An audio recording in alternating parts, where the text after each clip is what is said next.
Hey guys, welcome to another week, another teaser. So this one will be from the 25th of August until the 29th of August. So let's see what we have. On Monday, Meiki cautions Tibos against using Piti as a weapon in his conflict with Mapiti. And you see this a lot, right? Where you will find parents using the kids to fight their battles, whether whether it's a guy or it's the woman. And you see this a lot. It's just, I think, most of the time you hear it being women who do that, but I guess whoever is the primary caregiver to the kids tend to be the one. But again, not everyone. It depends on, is it even a maturity thing, or is it it has to come from a place that is selfless, where you fight your own battles. I mean, it's easy to use the kid, right, as the reason why this is however it is, or the reason why you want this to work. You try to use the kid as a way to manipulate the other person into doing, something. So yeah, this is I think this is very, very common. It's just most of the time because of women being the primary caregivers. So it's usually women that we are used to, or at least that I see when that do this, because they are the primary caregivers. So in this story, because now it's actually the guy, it's an interesting kind of, I guess, different perspective, because I like the shift in the power dynamic there, where now it's Tibos who seems to be like the primary caregiver, just because of this mistake that Mapiti did. But I am glad that, I think last week sometime, where Mapiti showed that, you know what, enough is enough. I'm sick of this kind of treatment. It's like, yeah, I know what I've done, but it's like, so like I've been saying, like, for how long she had kept on bearing with the disrespect, with all the insults coming from even the mother-in-law. I mean, I get it. She has done my guy very, very wrong. But that's why I said, then why let her be in the same space as you if you are still trying to heal? So going on, that was quite a rant. Moving on, Nora is angry with Salamina for lying to the police about Rachel. uh I think in this, I just like the storyline. Anything to do with Rachel, like I've been saying, I like her body of work. I like any storyline that she's involved in. I know it's going to be interesting for me personally, because I just like a character. Um, so yeah, this is given. This is given. This is uh, obviously, this here, it's about that she's selling drugs, I'm assuming. And Salamina has a good reason not to say anything, besides her being part of the family. It's she's I stand to be corrected, but I think she's the one who's covering the hospital bill for her husband. So it becomes kind of tricky for Salamina, but I see where she's coming from. Tuesday, Berry FM breaks the news about a drug dealer's arrest. I wonder who this is, whoever this is. And by the way, I like how I always wished, or at least I've said that I wished for the money laundering that's happening at Lieto's club to be somehow linked into this drug dealing that Rachel is doing. And when it was linked and the whole thing became full cycle, I was really excited for that, because that makes sense. That is good writing. That is storytelling at its finest. So I was really excited for that. Now, the drug dealer that is arrested here, I think it's Leto's friend, the one with the dreadlocks. I'm guessing it's her. Not Rachel. It could also be Rachel. I guess we'll see. We'll see. Peter is up to no good, as his parents are not aware. Okay, this is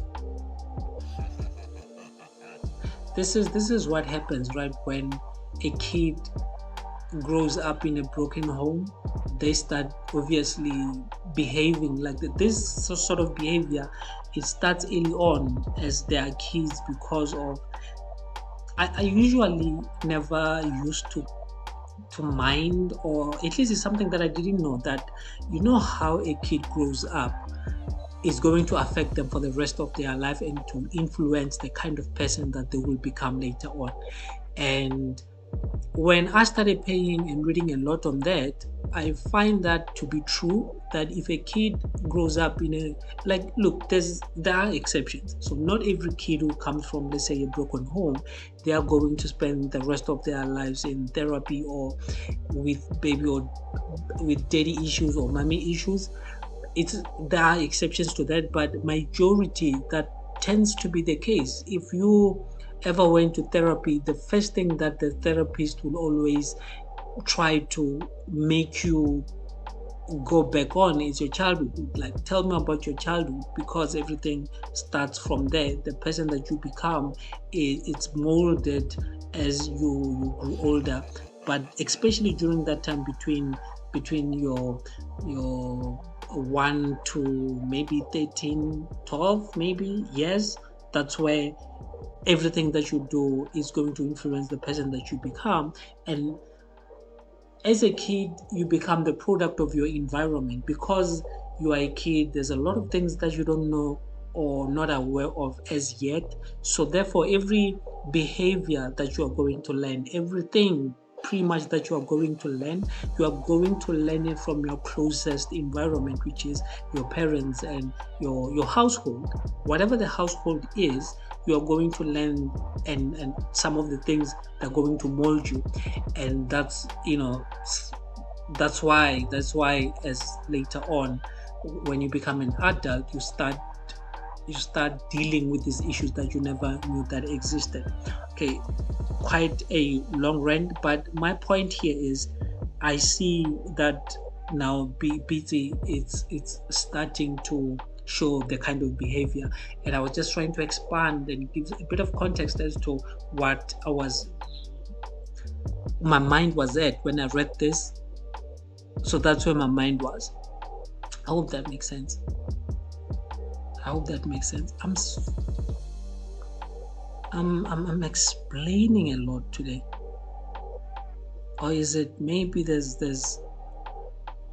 I don't know, like there's a lot to be said around these things. How kids grow up, the kind of people that they become. If you look at the GBV rate in this country, it's crazy. And if you look at the individuals, right, who do this outrageous deeds, who do this evil things, you look at or you visit their childhood, you will see it will be like, oh, now it makes sense. So that's what I'm saying. I feel for PT, because I understand what this does to a kid as they get older. Lhasa is riled up when he discovers his son might have a new stepdad. Yes, Nkosi. Why get riled up? I mean, it's life at the end of the day. If you are not going to end up with the mother of your kids, obviously, obviously it's part of life. You just have to find a way, and you will find a way to live with it or to accept it, whatever the case, because their life is not gonna be on hold just because you're going through whatever emotions you're going through. It's life at the end of the day. And I don't want to get into the whole, well, don't be a stepdad or never get with a partner with a kid if you don't have a kid, blah blah blah thing. I don't want to get into that, so I'm just gonna leave it at that. Wednesday, Salamina vows to shield her family from the toxic presence of Rachel. I really thought that Rachel is the one who's paying for the medical bills of Charles when she requested for him to be moved to the other hospital in Harangua. I think or thought.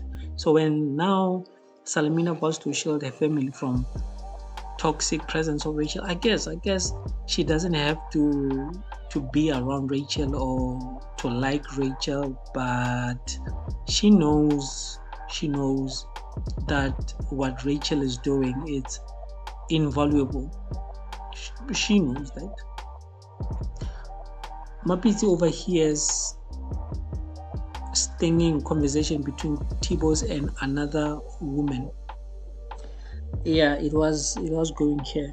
It was going here. If you look at Tibo's behavior, he is that kind of dude who will revenge. He looks like that kind of dude.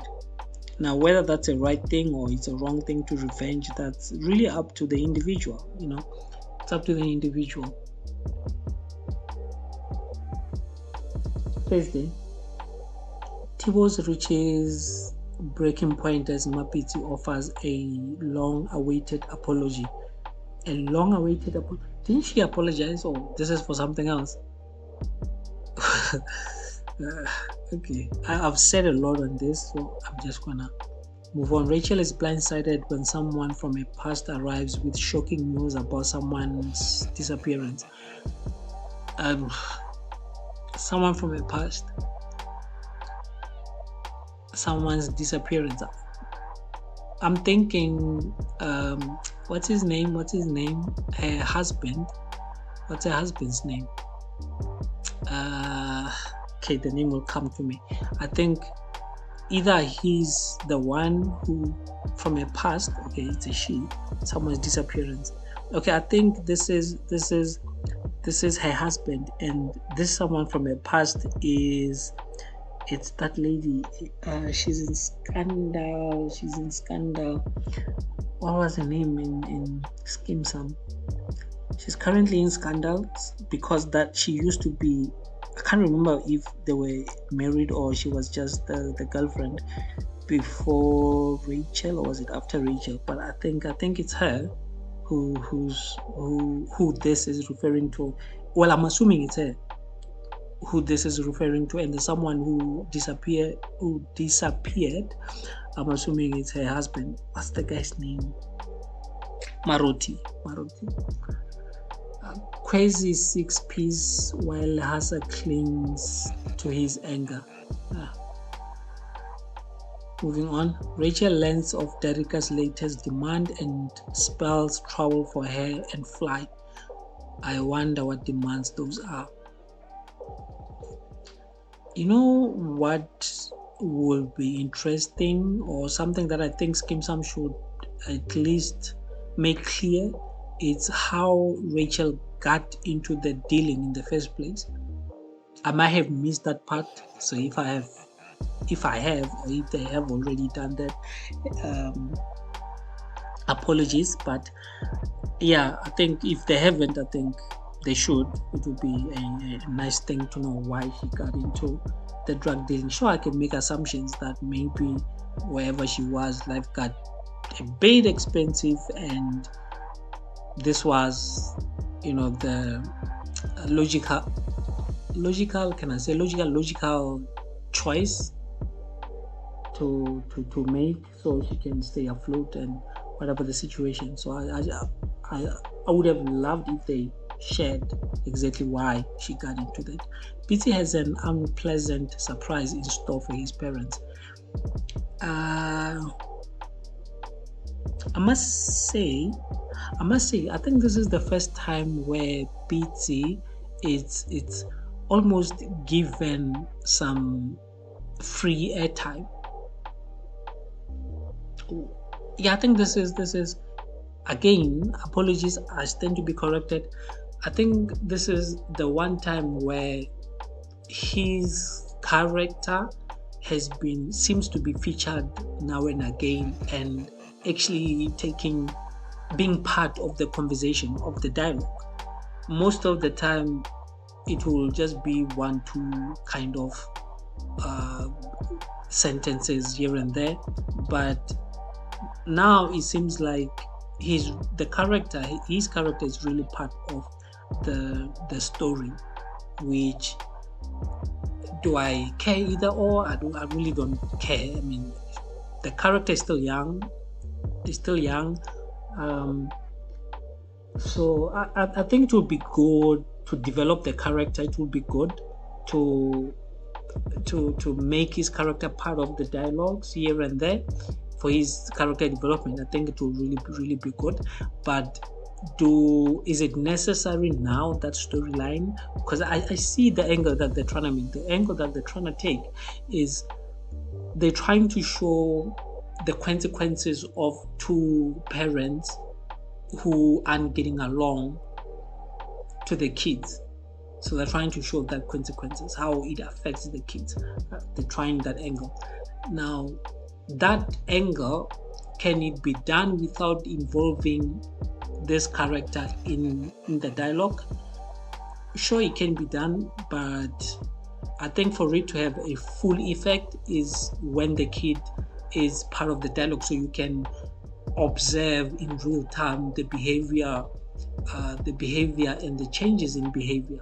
So yeah, I actually think it's good. Now that I think about it, it's actually good that they give him a bit of airtime. Salamina prepares her children for a challenging task ahead. What, Charles is coming back, or Charles will be disabled, or something like that. I'm assuming it's something like that. Yeah, so but that was it. The one storyline that I keep saying that I'm looking forward to. Well, now that I think about it, it's the Rachel one, the drug lord, drug dealing, drug everything, and also the Tibos Mapiti and Piti story. I think there's an interesting development there that's happening, and if I think it will go where I think it's headed, it will really be a nice lesson for most individuals.